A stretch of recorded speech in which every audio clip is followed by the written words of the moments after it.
Hi, Seeker! Good to have you here and welcome. Before we dive into today's episode, I would like you to do something for me. Right now, wherever you are, in your car, on your walk, folding laundry, laying in bed, I want you to pause. Take one long, slow breath. Good. Now, I want you to think about the one thing you are currently avoiding. We all have it. That shadow of the unfinished. Maybe it's a business plan that's been sitting on your desktop for 3 weeks, mocking you every time your laptop screen lights up. Maybe it's a difficult conversation with a partner that you rehearsed in your head 100 times but never actually started. Maybe it's a creative project, a book, a painting, a song that exists only in the warm, safe space of your imagination. Or maybe it's something far more mundane. The taxes, the laundry that's been sitting in your basket for 4 days now, the pile of emails with the red notification badge you keep pretending isn't there. Whatever it isn't just a to-do item anymore. It has become a monument to your perceived inadequacy. Every hour that passes without you starting it adds another brick to a wall of shame. You look at the wall, and somewhere, deep inside, a voice says, "What is wrong with me? Why am I so lazy? Why can't I just sit down and do the work? Why does everyone else seem to be able to manage their lives and I can't even answer a simple email?" I want to say something to you right now, and I want you to really let it land. There is nothing wrong with you. Let that sink for a moment. There's nothing wrong with you. What you're experiencing, it's not laziness. It's nervous system intelligence. For decades, the world has handed you a story about procrastination. They told you that it was about time management. They gave you planners and timers and productivity systems. They called it a character flaw. They labeled it a lack of discipline. And every time those tools didn't fix it, the shame got louder. But today we are going to dismantle that narrative piece by piece. We are going to look at procrastination not as a failure of your will, but as a survival strategy. As a love letter written in the only language your nervous system knows, trying to keep you safe. Okay, let's begin with your brain, your biological hardware. The question I want to answer first is deceptively simple. Why does the brain choose distraction over a goal? The simple answer is your brain does not prioritize productivity. It prioritizes survival. Full stop. Now, I know this sounds dramatic when we are talking about answering emails or finishing a spreadsheet, but bear with me, because once you understand this mechanism, everything changes. You will never look at your procrastination the same way again. Deep inside your brain, nestled in your temporal lobe, like a tiny hypervigilant guard, there is a structure called the amygdala. Think of it as your threat detection system. It runs 24 hours a day, 7 days a week, and it has exactly one job: to keep you alive. Now, here is where it gets interesting. When you look at a task that carries emotional weight, a task where you might fail, or worse, where you might succeed and be forced to change your life, your amygdala doesn't see a spreadsheet. It doesn't see a pile of unmatched socks. It doesn't see a draft email or a gym session or a healthy meal. It sees a predator. The amygdala, in all its ancient wisdom, cannot distinguish between a tiger in the tall grass and a tax return that makes you feel inadequate. To your nervous system, they feel identical.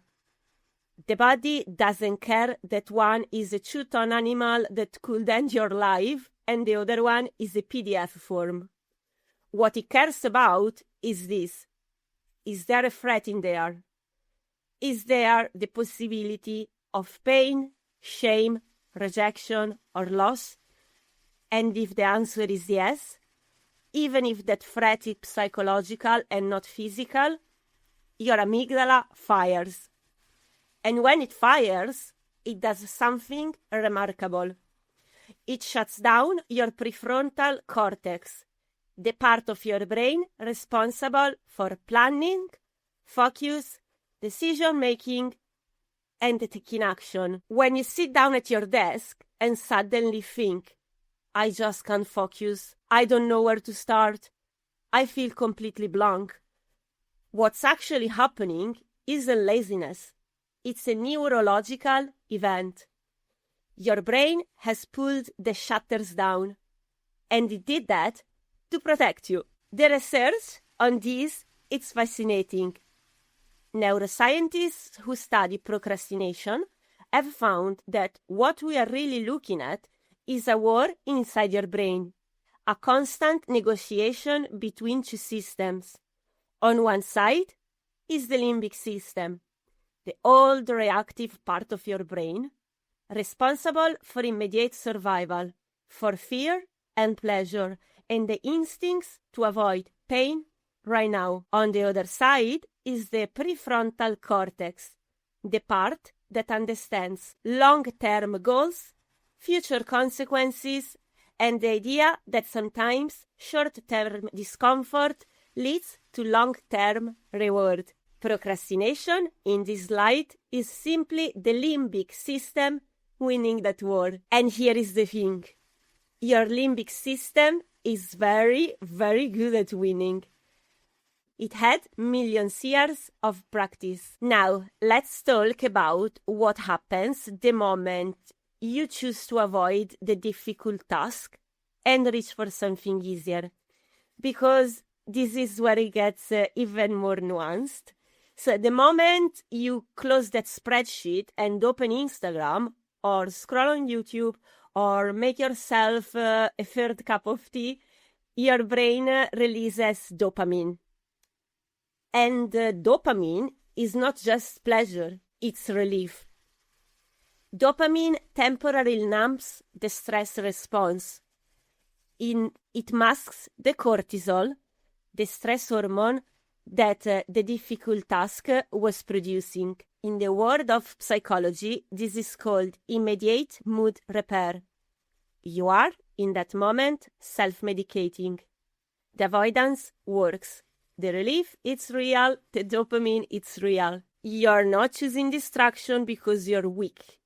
You're choosing it because, in that moment, it works. It soothes your system. It brings you back into a temporary state of safety and calm. The threat, whether it was the fear of failing at the task or the fear of having to change if you succeeded, retreats, and your nervous system exhales, but only temporarily. Because the task is still there, waiting, and now, layered on top of it, is a fresh coat of shame. You avoided it again, and the wall gets a little higher. This is the loop.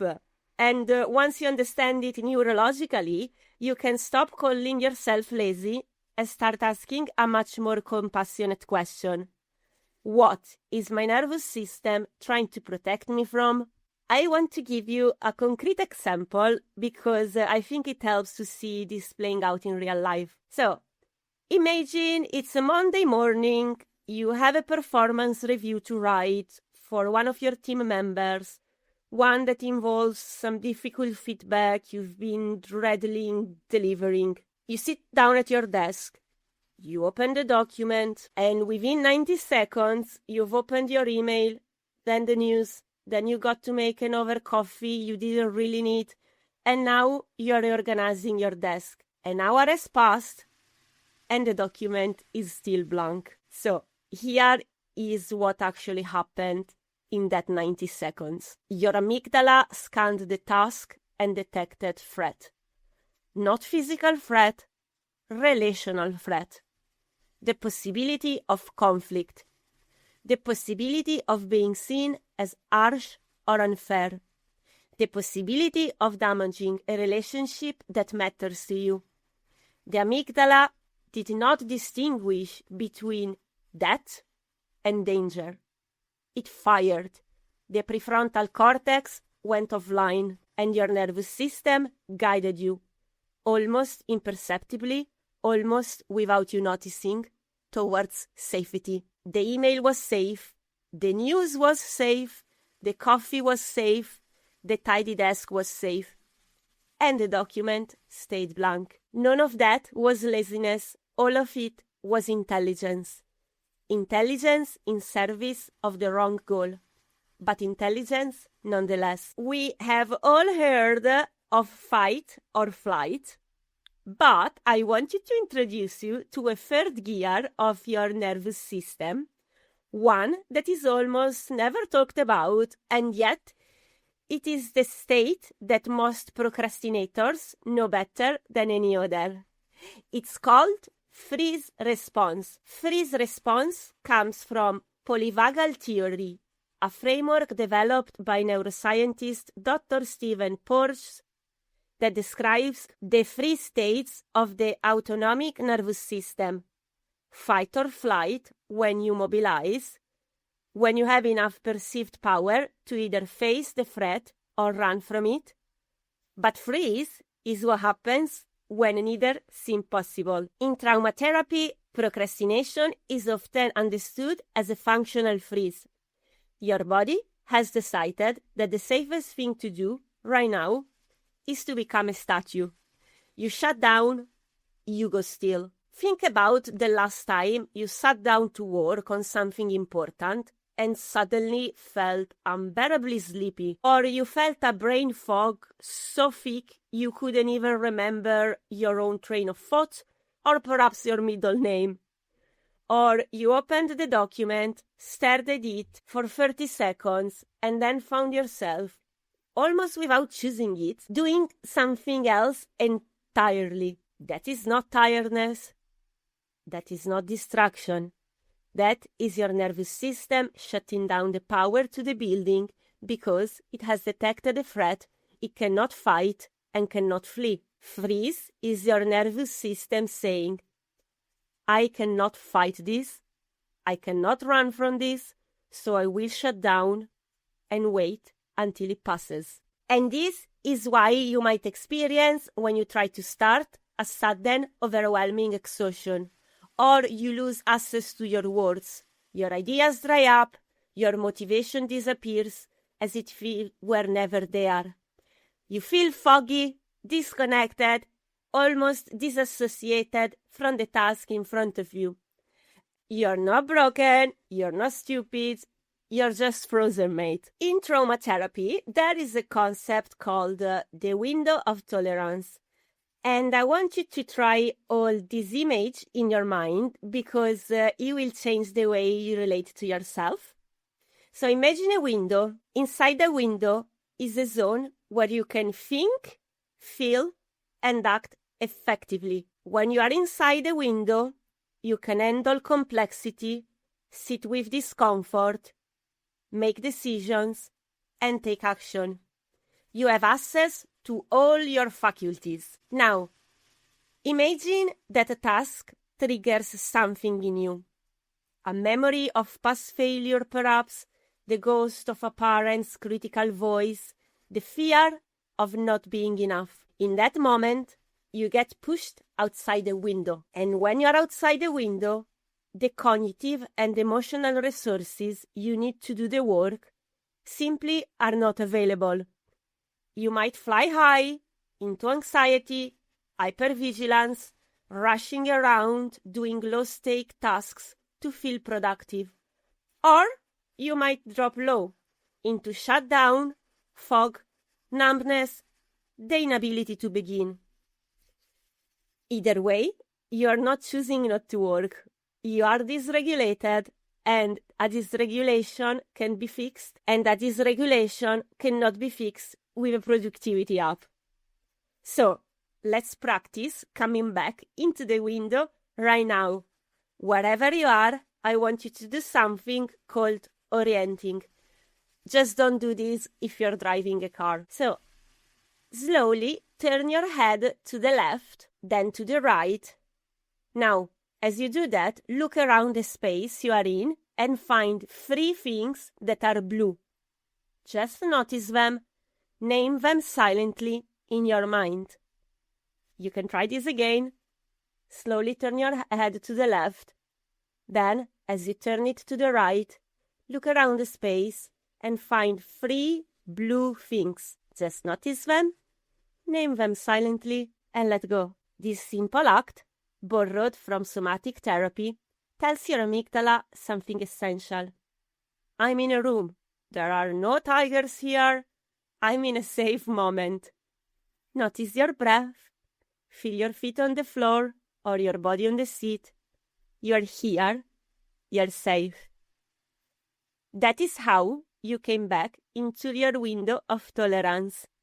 Not by forcing yourself to focus, not by shaming yourself into action, but by first, always first, coming back to safety.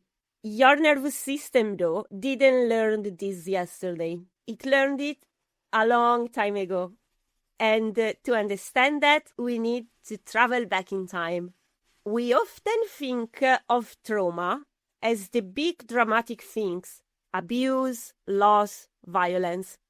But in the study of childhood emotional neglect, a field of research pioneered by clinical psychologist Dr. Joyce Webb, trauma is defined not just by what happened to you, but by what didn't happen. It's defined by the good things that should have been there and weren't. If, as a child, your emotions were not acknowledged, if your struggles were met with silence or dismissal, if your efforts were invisible to the people who mattered most, you learned a lesson that went very deep.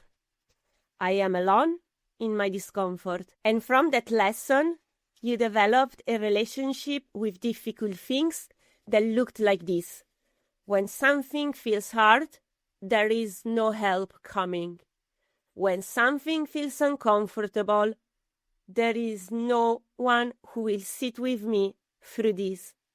The only option is to avoid the discomfort entirely, or to push through alone in a state of panic. Neither of those is sustainable. And so we learn to avoid. Here is a profound truth that I want to offer to you. You cannot develop self-discipline without first experiencing co-regulation. Co-regulation is the neurobiological process by which a calm, attuned nervous system helps to calm and regulate another nervous system.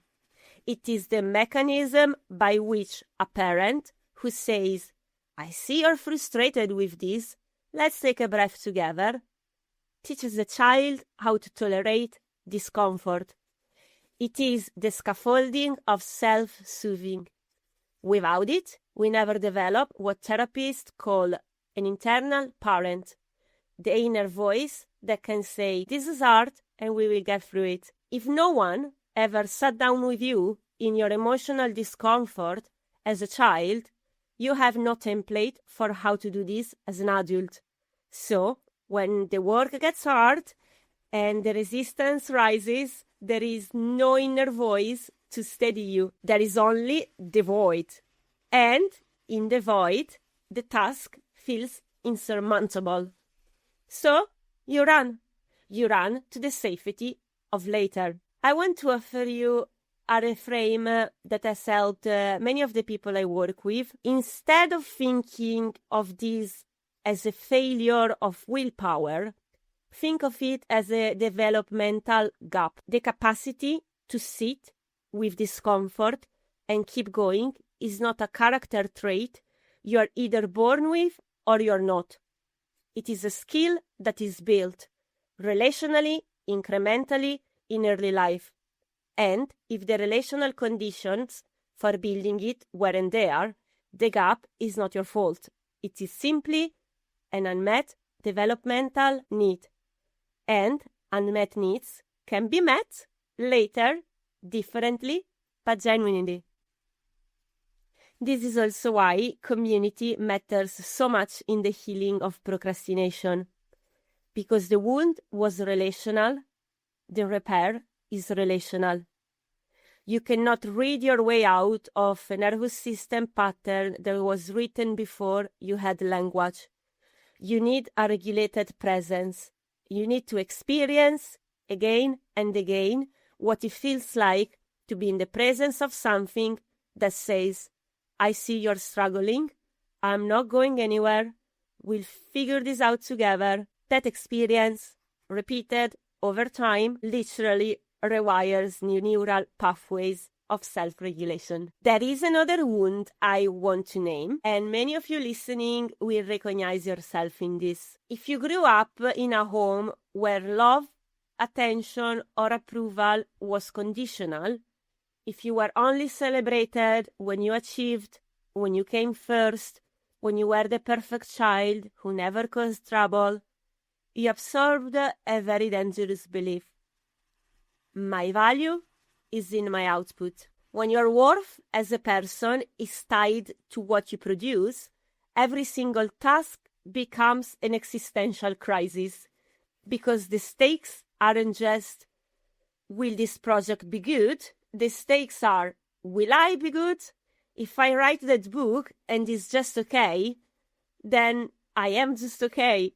If I launch that business and it fails, then I am the failure. And so, procrastination becomes something extraordinary. It becomes a protective shield. As long as the project is unfinished, it cannot be judged. As long as you haven't started, it cannot disappoint. As long as it lives in the realm of potential, it remains perfect. It remains a masterpiece in the cathedral of your imagination. The moment you put it into the world, the moment you let it become real, flawed, human, it is subject to criticism, and that is terrifying. Procrastination in this light is not avoiding the work. It's protecting your soul from the pain of imperfection in a world that taught you imperfection was unforgivable. And the cruelest part of this dynamic is that it's self-defeating. The perfectionist standard that was designed to earn you love keeps you from producing the work that might bring you connection, meaning, and experience of your own capability.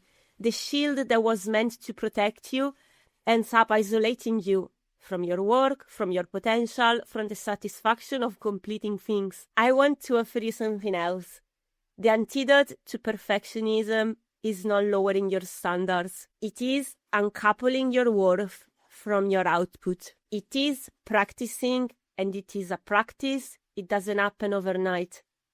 The radical idea that you are worthy of love and belonging regardless of what you produce, regardless of what is brilliant or mediocre, finished or unfinished, celebrated or ignored. You were worthy before you achieved a single thing, and you will be worthy after. There is a third wound that is often overlooked. I call it the wound of autonomy. If you grew up with overly controlling, authoritarian, or helicopter parents, so parents who monitored your every move, who made your decisions for you, who didn't allow you to say no without consequences, you had no sovereignty over your own life. Your choices weren't yours. Your time wasn't yours. Even your feelings weren't always yours. So, your nervous system found the only power available to it: the slow down. You couldn't refuse to clean your room, but you could take 3 hours to do it. You couldn't say you weren't going to study, but you could forget your books. You couldn't openly rebel, but you could drag your feet until the deadline passed. This was the only way your inner child could claim any power over its own existence. The only way it could say, you cannot control me completely. And here is the heartbreaking part. As an adult, you are still using that same weapon, but now you're using it against yourself. Every time you procrastinate on something you genuinely want, your business, your health, your creative work. A part of you is saying to the adult, goal-setting, responsible version of you, "You can't make me." It is a subconscious rebellion, a desperate, deeply human attempt to self-sovereignty. You are not sabotaging yourself. You are trying to feel free. I want to invite you into your own heart for a moment. Imagine that inside of you, right now, there is a small child, maybe 5 years old, maybe 8. This is the part of you that carries the memory of every time you raised your hand in class and gave the wrong answer and felt the heat of 30 pairs of eyes. Every time you brought something home with pride and it was met with a correction instead of a celebration. Every time you tried and fell short and the world or the people in it let you know. This little one is still there and they are still tender. And when you approach something that feels big and risky and exposed, they feel it. They feel the danger. Let's try something together. Look inside you, to that younger version of you, your little child. What does the child remember? Is it being judged? Is it being rejected? Is it feeling not enough? And right next to that child, there is another part of you. Let's call this one your inner protector. The protector has been with you your whole life. It is not your enemy. It is one of the most loyal, devoted parts of you that exist. Its entire purpose, the reason it was born, was to make sure that the little one never had to feel that pain again. It watched you get hurt. It saw the shame, the rejection, the not enoughness. And it made a vow. I will never let them be that vulnerable again. The protector is brilliant. It knows exactly which levers to pull. It creates fog in your brain. It manufactures the sudden urge to clean the kitchen. It whispers, not today. Let's stay here, where it's safe. We can start tomorrow.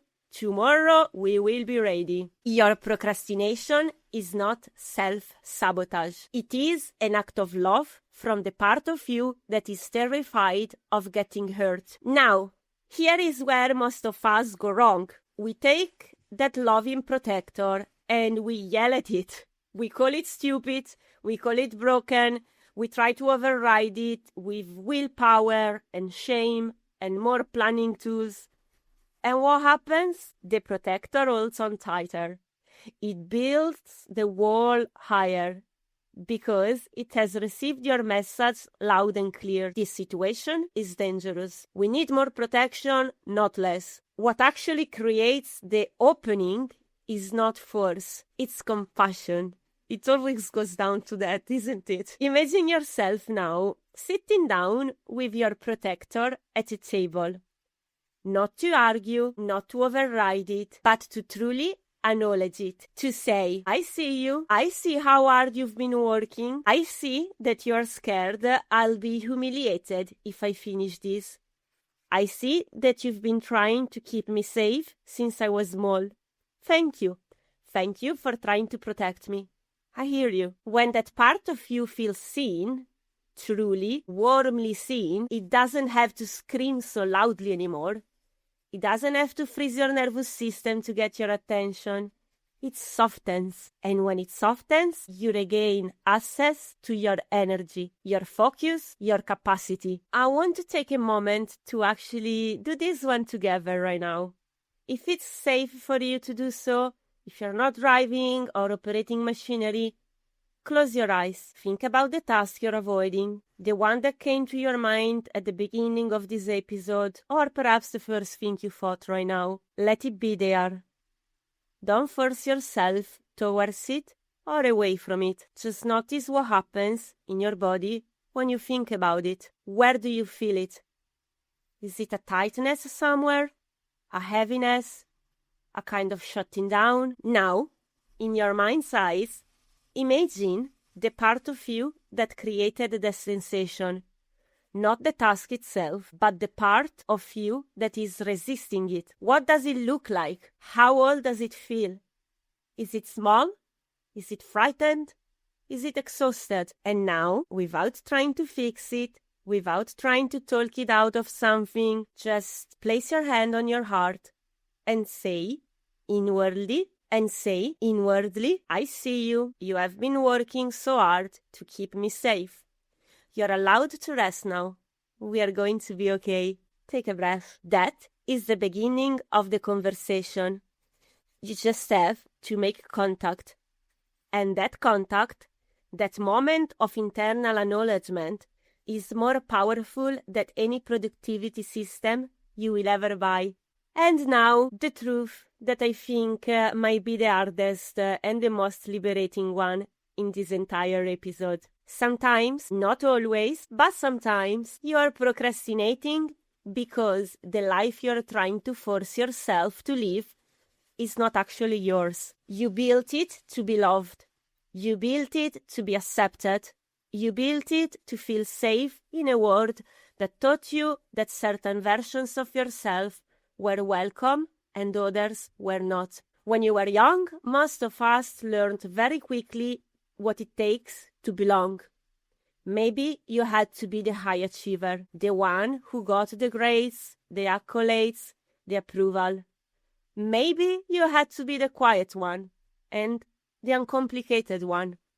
Maybe you had to perform confidence you didn't feel, or suppress curiosity that felt dangerous, or choose the safer career over the burning dream. And so you built what I call a social mask, the polished version of you.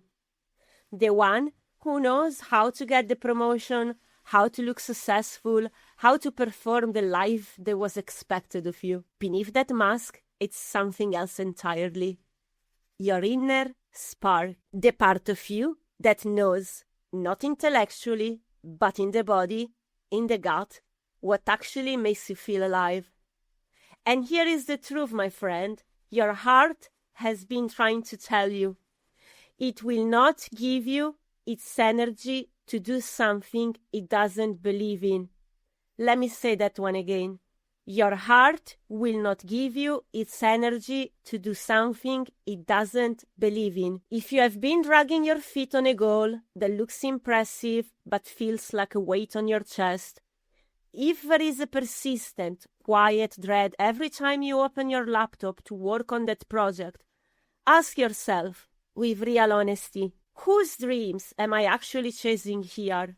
Is this truly mine? Or is this the dream of the version of me I've been performing for other people? Because if the work belongs to the mask and not to the spark, your true self will go on strike.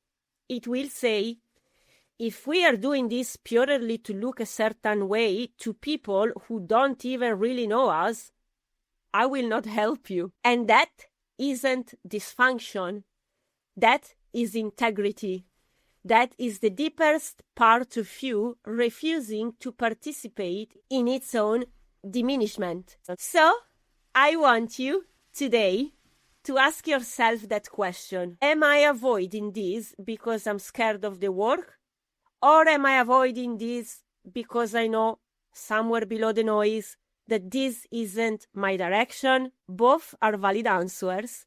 Both lead to freedom, but they lead to different paths. If the work is genuinely yours and you are afraid, the invitation is to move toward it gently, with the support of your nervous system, rather than against it, with compassion for the frightened part of you that is trying to protect you. If the work isn't truly yours, the invitation is one of the bravest things a human being can do. It is to grieve the version of yourself you built to survive, and to begin with great tenderness the process of discovering who you actually are beneath the performance, beneath the achievements, beneath the expectation.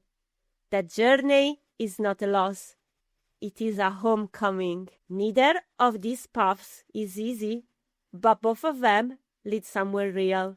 We have journeyed through the neuroscience. We have explored the psychology of childhood wounds. Now, I want to take us into a different dimension. One that might be new territory for some of you and deeply familiar to others.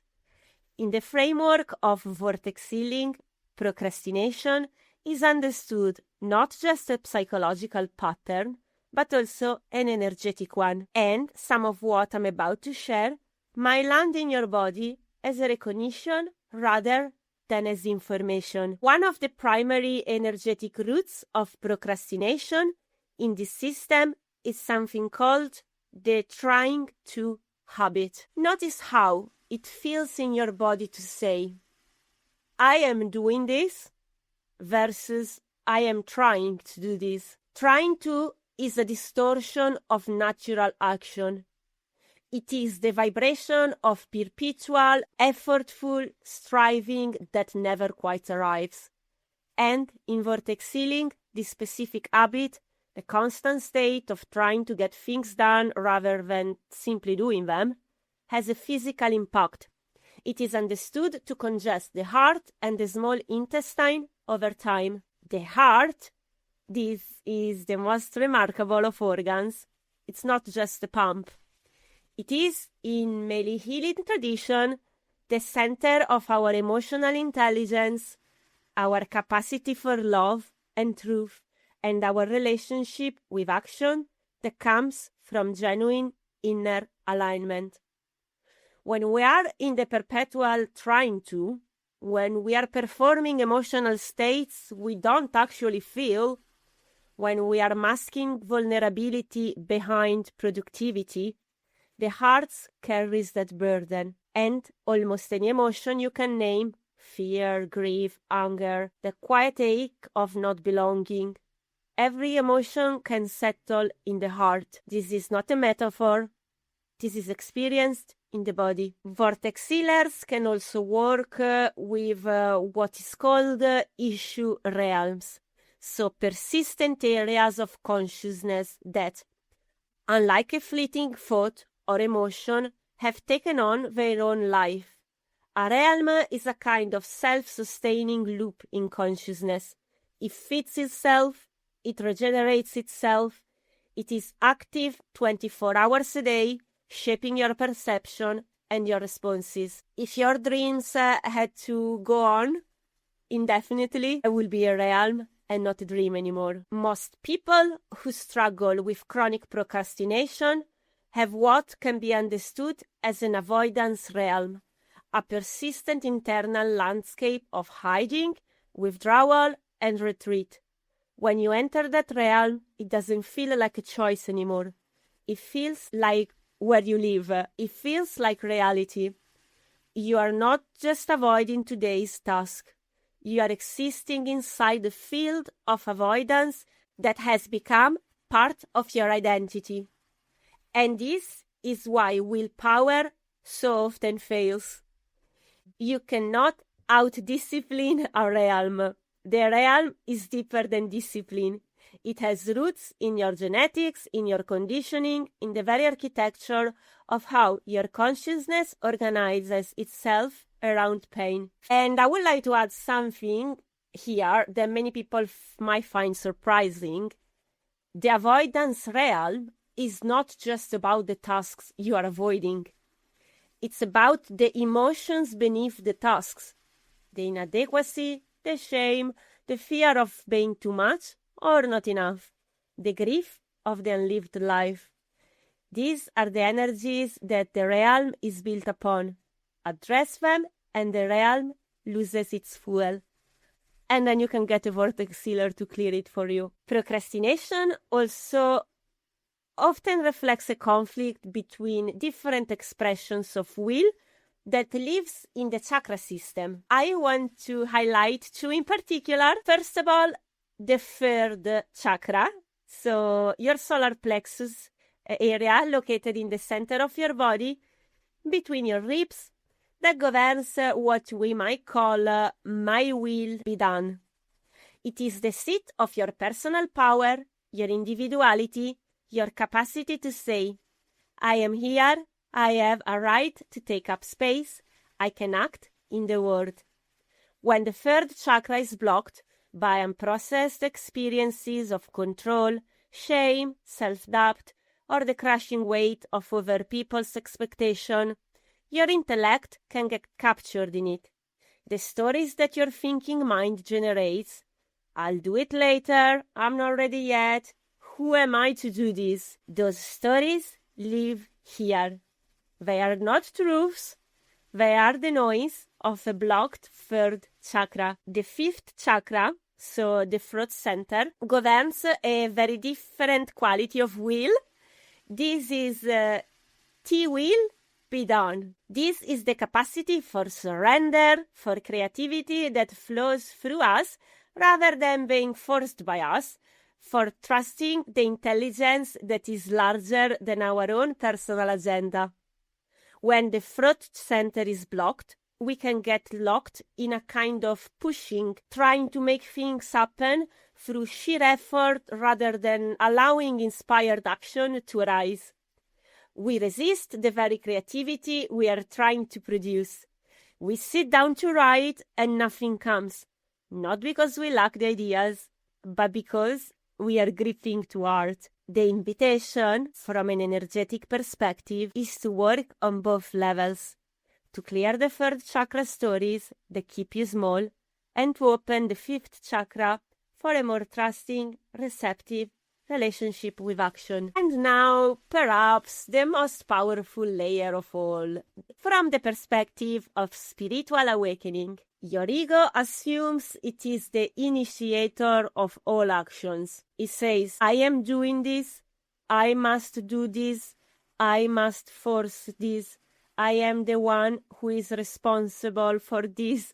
If I don't do it, it won't get done. But again, look at the bigger picture in here, is that your ego assumes it is the initiator of all actions. But in a deep understanding of consciousness, we begin to recognize something startling. The personal self is neither the thinker nor the doer. The original impulse of any action does not arise from your conditioned mind. It arises from somewhere deeper, somewhere before thought, before planning, before the narrative of who you are and what you should be doing. It arises from the life force itself, expressing through you. The ego, addicted to the next moment, is constantly in a state of resistance to this one. It is always looking for salvation in the future, in the version of itself that will finally be ready, finally be disciplined, finally have everything in order before it begins. But life, my friend, life is here. Life is now. Life is in this breath. And from this perspective, procrastination is often the ego's attempt to control the uncontrollable, to manage through delay the terrifying vulnerability of actually showing up fully in the present moment. The invitation is not a destination, is to rest in beingness, to notice the impulse to act before the ego narrative around it, to act from that place, not because you have forced yourself to, but because something in you simply moves. In practical terms, this might look like this. Instead of sitting down and telling yourself you must write for 2 hours, you sit down and ask, what wants to move through me right now? What is alive in me in this moment? And you follow that, even if it's only for 1 paragraph, even if it is only a sentence, because that one sentence, written from genuine inner movement rather than forced obligation, will carry more truth and more energy than 10 pages written from an exhausted place of trying to. This is not an excuse for avoiding the work. It is an invitation into a different relationship with it. One that is sustainable. One that honors the fact that you are not a machine And the creative and productive force that moves through you is not something you generate by pushing harder. It's something you allow by becoming more present, more honest, and more kind to yourself. So, dear seeker, we have covered a great deal of ground today.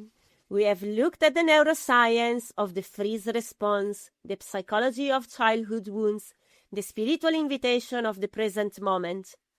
Now, I want to ground all of these into something practical, because understanding the why is only half of the journey.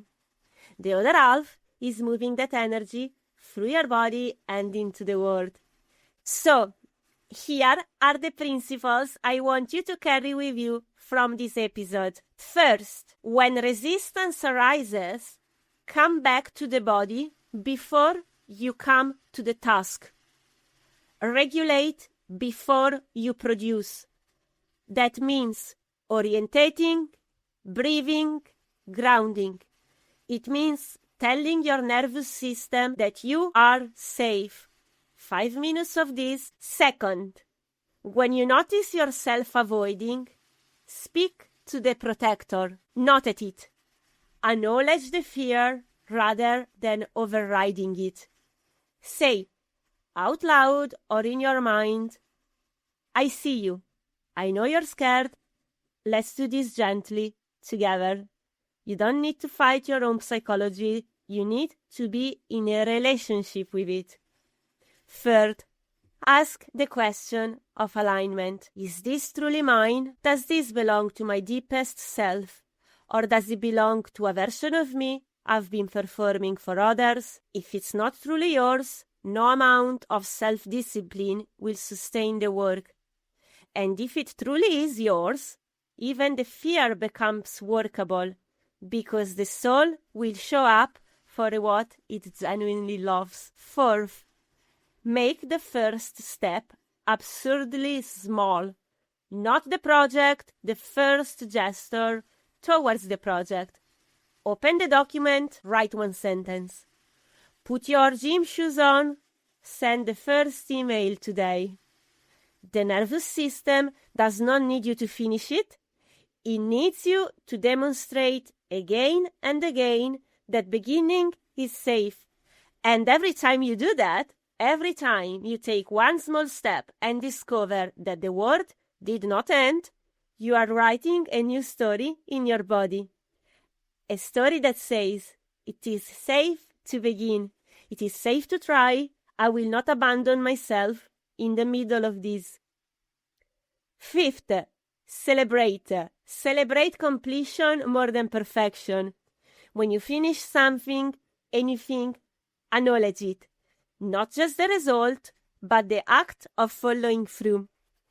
Because what you're really doing when you complete something is demonstrating to your nervous system that the risk was survivable, that you began something vulnerable and you came through to the other side. That is deeply, neurologically significant. Do not rush past it. And 6, be extravagantly compassionate with yourself. I know I keep coming back to this, and I make no apology for it. This pattern did not develop overnight. It will not dissolve overnight. Healing is not linear and is not a performance. It does not look like suddenly becoming a productivity machine. It looks, most of the time, like very small moments of choosing to be a little kinder to yourself than you were yesterday. Catching the shame spiral a little earlier, speaking to the frightened part of you before the freeze sets in, or showing up imperfectly and humanly, one small step at a time. I want to say one more thing before we move into the closing. There will be days when none of this works the way you want it. There will be days when you understand everything we've talked about today, the amygdala, the inner child, the avoidance, all of it, and you still don't do the thing. And in those moments, the most important thing you can do is not to add shame to the avoidance. Not punish yourself for being human, not decide that this means you'll never change. Just notice. Just say, there it is, again. And tomorrow, or in an hour, or in 10 minutes, try again, not from willpower, from compassion. You are not trying to become a different person. You are trying to become more fully, safely, lovingly yourself. And that is the work of a lifetime, my friend. It is the most worthwhile work there is. After everything we have explored today, the biology, the wounds, the energetic patterns, if you are still listening right now and you're finally feeling seen rather than just lazy, then the first step is already complete. You have moved from judgment to curiosity, and curiosity is where all real healing lives. If you're ready to take this further, I would like to warmly invite you to join our community. You can begin by visiting magicalmara.co.uk. Again, magicalmara.co.uk, and signing up for our newsletter. That's where you'll find deep dive resources, exclusive content, details about upcoming events, discounts, and new episodes of Seekers of Grace delivered straight to your inbox. If you're ready to do this work in a community setting, and I cannot overstate how helpful it is to do this not alone, our weekly group sessions on Tuesdays are a space designed exactly for that. We meet every week in a high-support, zero-shame container to process these very patterns together. Your camera can stay off, and you don't have to perform your healing, you just have to show up. And finally, for those of you who have something specific, a particular pattern, a resistant block, an unfinished something that has been waiting on your soul for too long, I want to tell you about the Resolution Chamber. This is my most intimate offering. It is an online group healing experience intentionally limited to 5 people with a specifically transmission from VortexHealing called Vortex Therapy, a 10th dimensional transmission that invites your personality's consciousness into a direct encounter with truth. What makes it different from other healing work is this. Rather than simply channeling into an issue, Vortex Therapy engages the issue itself. It creates what I can only describe as a dialogue between your consciousness and the deepest layers of your being, without words, without analysis, but with a precision and intimacy that I have rarely seen matched. It works especially well for avoidance, precisely because the transmission doesn't allow the issue to stay in the shadows. It brings what you've been hiding from into the light of your own awareness, gently and firmly, in a way that creates the condition for genuine resolution rather than management. The chamber runs weekly on Thursdays at 10 a.m. Pacific, 1 p.m. Eastern Time, and places are limited to 5 participants intentionally to allow for depth and precision the work requires. You can find full details at magicalmara.co.uk. And if you're booking a private session with me, use the code SEEKERS15 at checkout for your listeners' discount. Don't forget to sign up to my mail list. I will be announcing 2 free group sessions next month. Make sure you don't miss those. So, gentle seeker, don't let the freeze win another day. You aren't broken. You aren't lazy. You are a being who learned very early that certain things were dangerous. And you are here, right now, in this moment, beginning to learn something new. This is not small. That is everything. I'm your host, Magical Mara, and I will see you in the next episode. Until next time, remember the truth of what you are. You are love, you are compassion, and for heaven's sake, don't forget your magic. I love you.